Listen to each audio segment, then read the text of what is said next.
7/12वर नाव नसल्यामुळे शेतकरी असूनही शासकीय योजनांचा लाभ मिळत नाहीये। राज्यात तब्बल 2,31,000 शेतकऱ्यांचा ॲग्रिस्टॅग आणि फार्मर आयडी तांत्रिक अडचणींमुळे रखडलाय।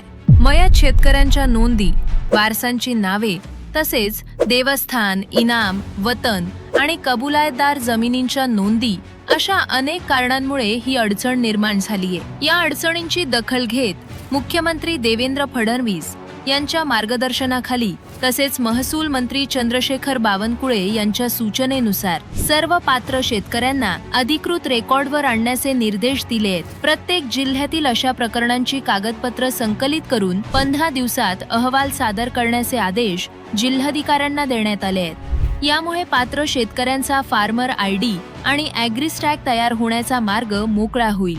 त्यासोबत पीक कर्ज, कर्जमाफी आणि विविध शासकीय योजनांचा लाभ मिळणं सुलभ होणार आहे। तांत्रिक अडचणी दूर करून प्रत्येक पात्र शेतकऱ्याला अधिकृत रेकॉर्डवर आणण्याच्या दिशेनं महसूल विभागाचा महत्त्वपूर्ण पुढाकार